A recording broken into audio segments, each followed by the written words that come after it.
Bakunzi b'ikigo Kunda Ubuzima Health Care turabasuhuje kandi tubahaye ikaze. Ikigo Kunda Ubuzima Health Care dutanga inama nziza ku byerekeranye n'imirire myiza n'imibereho myiza, twirinda, twivura, dukoresheje supplement zikomoka ku bimera zirinda zikavura indwara zitandukanye.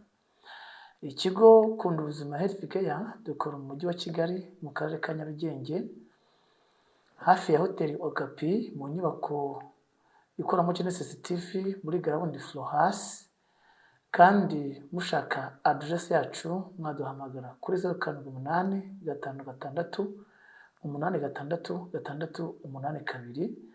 Website yacu ni wa3kundubuzima.rwa, YouTube ni Kunda Ubuzima Health Care. Kandi serivisi zose dutanga zibageraho ku gihe, ntabwo zitinda mu nzira, kuko abari i Burayi, abari muri Amerika, abari mu Bwongereza, abari muri Aziya ndetse n'abari ku migabane itandukanye y'isi, dufite uburyo tuboherereza izi supplement zikomoka ku bimera. Dukoresha uburyo bwa DHL cyangwa iposita Rwandair, ibibagezaho ku muryango aho muherereye. Kunda Ubuzima Health Care ni ikigo cyizewe kandi gitanga serivisi nziza. Njyewe ugiye kubaganira rero nitwa Abizera Eric, ninjye ugiye kubagezaho iki kiganiro kugira ngo mugire ubuzima bwiza, twembi tugire amagara mazima, kandi amagara araseseka ntayorwa, kuko amagara aruta amagana. Ubuzima ni igishoro. Uyu munsi rero tugiye kuganira ku buzima bw'abagore n'abakobwa muri rusange. Abagore n'abakobwa ni inkingi za mwamba kandi bagomba kwitabwaho, ni ab'agaciro, ni ab'ingenzi kugira ngo bagire ubuzima bwiza. Abagore n'abakobwa rero barwara indwara zitandukanye, ariko ntabwo baba bazikururiye, kuko indwara nta muntu uyikurura, ahubwo ujya kubona ukabona yakugezeho, ariko biturutse ku burangare wenda se, cyangwa se kubura igihe uba cyo kwiyitaho kugira ngo ujye kwa muganga bagusuzume, barebe ko ubuzima bwawe ari buzima, barebe ku nyama y'umwijima, ku nyama y'igifu, barebe ku magufwa, barebe ku bwonko, barebe ku mitsi, barebe ku rwagashya, barebe ku mpindura iyo bita pancreas, barebe ku myanya myororokere. Ibyo byose ni ibintu ugomba gukora, ugomba kwitaho buri mezi 3 kugira ngo urebe uko ubuzima bwawe buhagaze. Ariko uyu munsi tugiye kwita ku gice cy'imyororokere ku bagore n'abakobwa. Icyo gice cy'imyororokere ku bagore n'abakobwa gikunda kugira indwara zitandukanye zicyataka, harimo za infection, harimo kurwara ibibyimba, harimo kwishimagura ku myanya y'ibanga, harimo kutagira ubushake, harimo kuba intangangore zarashizemo cyangwa se zitameze neza bitewe n'imisemburo itaringaniye, harimo kurwara kanseri n'ibindi bintu bitandukanye, n'imitezi na za mburugu n'izindi ndwara zitandukanye. Ariko uyu munsi tugiye kuvuga kuri infection vaginale ku bagore n'abakobwa. Infection vaginale ku bagore n'abakobwa ifata ite, iteye ite, iza ryari? Ese abagore n'abakobwa bayirwara gute, bayandura bate? Ese iravurwa igakira? Infection vaginale ku bagore n'abakobwa iravurwa igakira, ariko igira effet secondaire cyangwa se ingaruka mbi, kuko infection vaginale ishobora gutera ikibazo cy'ubugumba, noneho ku buryo udashobora kubyara, bitewe ko iba yarangije imyanya myororokere y'abadamu. Ndetse infection vaginale zishobora kwangiza imirera ntangangore, bityo bikaba byagukurura ubugumba. Rero infection vaginale iravurwa igakira, ariko iyo ibaye karande ishobora gutera indwara nka za kanseri, ishobora gutera kugira uburumbuke butameze neza, ishobora gutuma utagira ubushake, ishobora gutuma utabifiringa kuko ni ibintu bibera mu bwonko, uko buribwa. Kandi infection vaginale ni mbi ku bagore n'abakobwa. Rero ahangaha tubafitiye umuti cyangwa se supplement, kuko natangiye mbabwira ngo iyo wariye neza uburiye umuti, warya nabi ukaburiye uburozi. Iyi Woman Factors ni supplement ikomoka ku bimera, ni supplement nziza ifasha abagore n'abakobwa bajya mu mihango bakaribwa, baribwa mu kiziba cy'inda, bafite ibibyimba by'inkondo y'umura ndetse bishimagura ku gitsina, kuko iyi Woman Factors iringaniza imisemburo ya progesterone n'imisemburo ya estrogen. Ndetse iyi Woman Factors ifasha grande mamere gukora neza.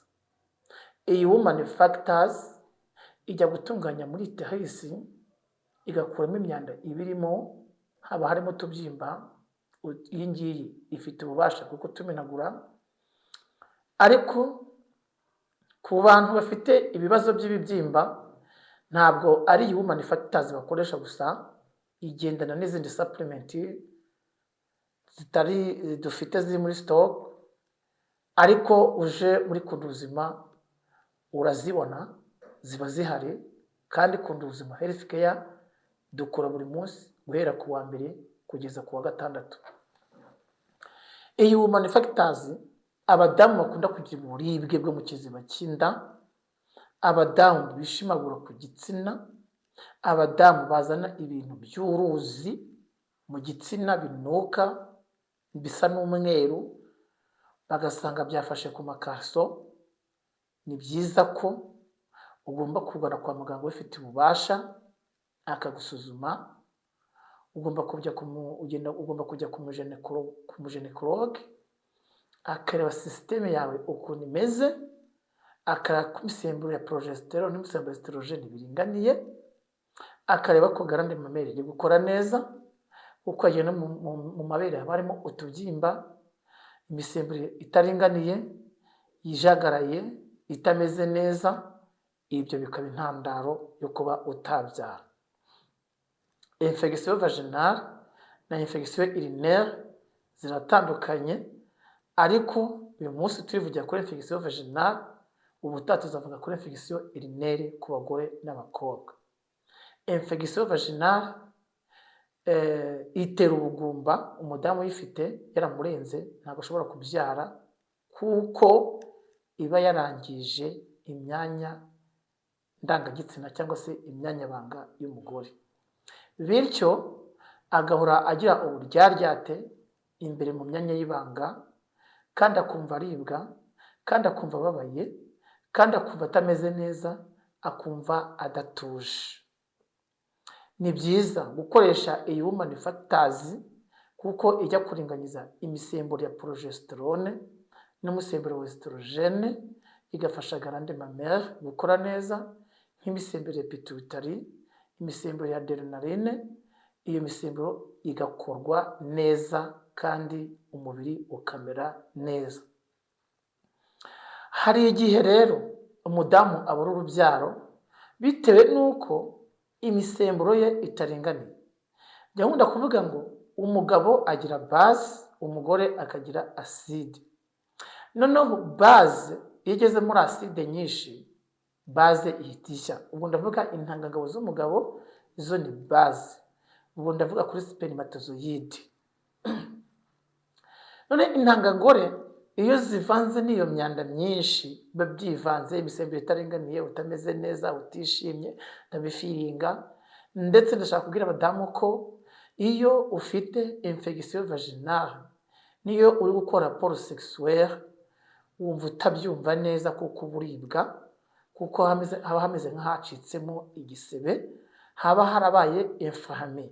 Ni byiza ko wafata iyi Woman Factors ukayifatana na Golden 6, ukayifatana na Golden Haifa, ukayifatana na Reishi, kuko Reishi ni antifungus, ni antidouleur, ni antibiotique naturelle, ni anti-inflammation kandi ni anti-tumeur. Iyo uyifashe Woman Factors ugafata narishi, ugafata golden 6, ugafata Cordative, ukabifatana na Spirulina, icyo kibazo ufite cya infection vaginale n'intanga zitaringaniye zitazijya ku murongo, ubundi asigaye ubundi abadamu babuze urubyaro bakabyara. Ubwo ubutaha tuzavuga kuri infection urinaire ndetse n'impamvu umudamu agira ubugumba. Infection vaginale rero ni mbi cyane, ni byiza ko wazikurikirana ukazivuza. Zitera stress, zitera umujagararo, zitera kudatuza, kandi zishobora no kwandurira ahantu hatandukanye. Hari igihe zishobora guturuka mu byo twariye, bitewe ko imisemburo itaringaniye iteza akajagari mu mubiri w'umuntu. Ni byiza ko ugomba gukoresha iyi Woman Factors ikorwa n'uruganda rwitwa Green Hope rukomoka mu Bushinwa, kugira ngo ugire ubuzima bwiza.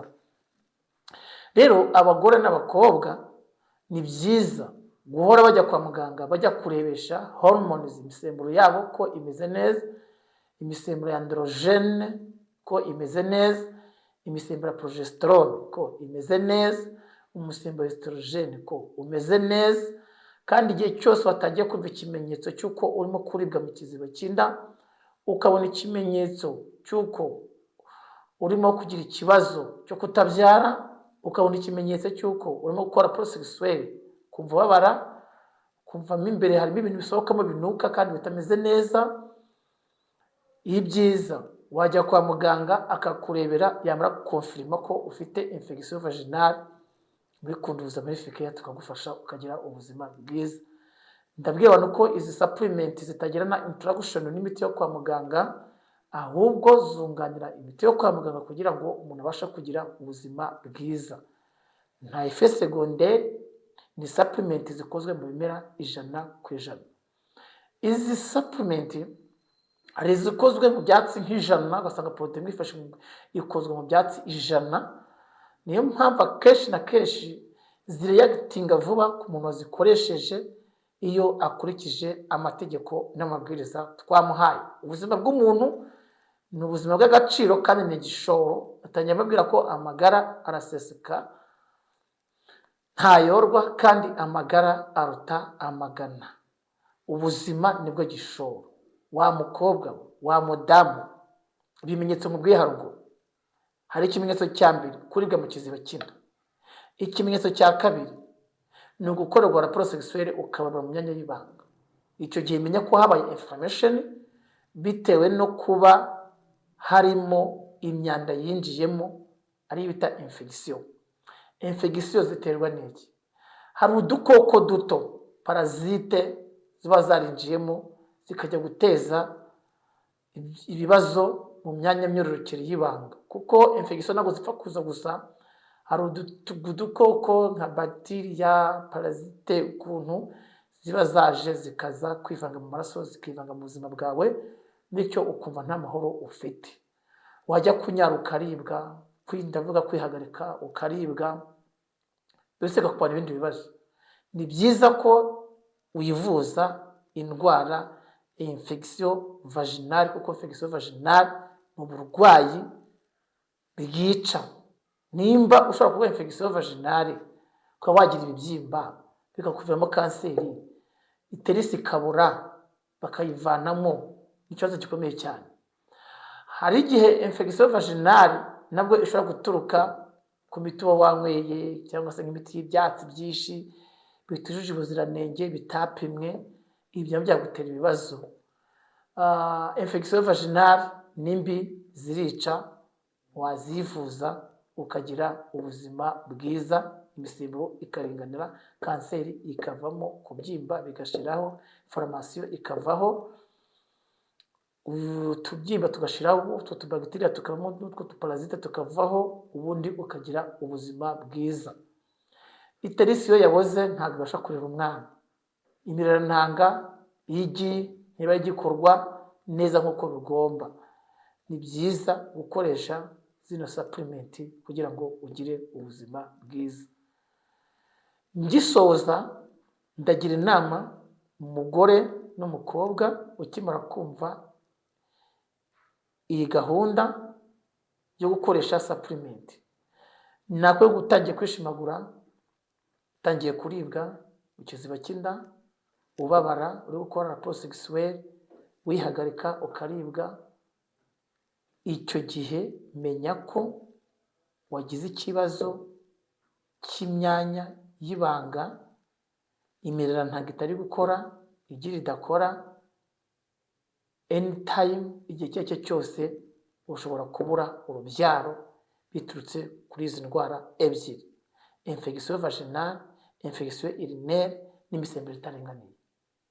Hitira kwa muganga gusuzume, arebe ikibazo ufite, akonfirme, aguhe imiti yabugenewe myiza igufasha uhite ubyara. Ikindi, infection vaginale ishobora gutuma utajya no mu mihango. Rwose pe ishobora gutuma utajya mu mihango kuko iraguhangayikisha, kandi kujya mu mihango nuko wishimye, hari igihe umudamu akorwa n'akantu gato imihango igahita ibura.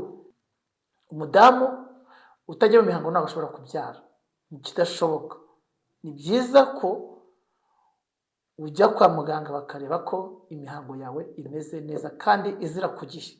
Tubagira n'inama y'uburyo mugomba kwitwara kugira ngo imihango yanyu ijye izira ku gihe, itabusanya ngo mu kwezi kwa mbere ize, mu kwa kabiri isibe, yongeye kuza mu kwa gatatu, mu kwa gatatu isibe, yongeye kuza mu kwezi kwa gatanu, gutyo. Ibyo ngibyo ni bibi, nabwo ufite amahirwe make yo kuba utabyara, kandi byaturutse ku burangare.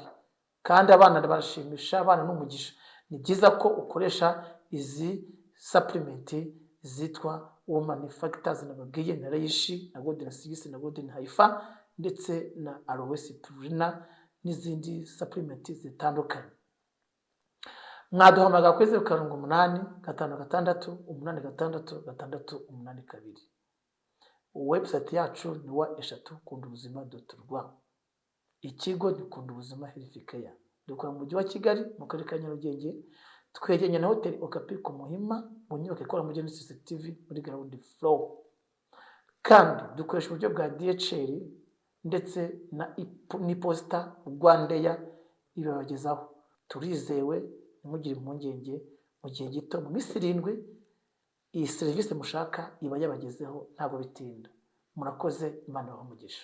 Ikigo Kundubuzima Health Care cyifashishije imiti ikomoka ku bimera iva mu Bushinwa, muri Malaysia, Amerika n'ahandi, cyiteguye kuguha ubufasha ku ndwara zitandukanye zirimo indwara z'umutima, prostate, umwijima, igifu, amara, umuvuduko w'amaraso, diabete, kubabara umutwe bihoraho, umugongo, indwara zose zifata amagufa, rubagimpande, kurangiza vuba, guhangana n'ingaruka zo kwikinisha, ama-infection ku bagore n'abakobwa n'izindi. Menya neza kwita ku buzima bwawe, ugana ikigo Kundubuzima Health Care. Imiti yose dukoresha ikomoka ku bimera 100% kandi irizewe bidasubirwaho. Kundubuzima Health Care dukorera mu Rwanda, mu mujyi wa Kigali, mu karere ka Nyarugenge, twegeranye na Hotel Okapi, mu nyubako ikoreramo Genesis TV muri ground floor. Dufasha abantu bose, yaba bari hano mu Rwanda ndetse n'ahandi hose ku isi. Waba uri muri Leta Zunze Ubumwe za Amerika, muri Australia, i Burayi n'ahandi hose ku isi, turagufasha kukugezaho iyi miti ikomoka ku bimera dukoresheje uburyo bw'iposta na DHL. Indege ya Rwandair irabikugezaho mu buryo bwihuse. Ku bindi bisobanuro, duhamagare cyangwa utwandikire kuri WhatsApp kuri nimero 0785686642. Ushobora no gusura urubuga rwacu rwa interinete ari rwo wa3kundubuzima.rw, cyangwa ukadusura kuri YouTube channel yacu wandika Kundubuzima Health Care. Mu kigo Kundubuzima Health Care, kwita ku buzima bwawe niyo ntego yacu.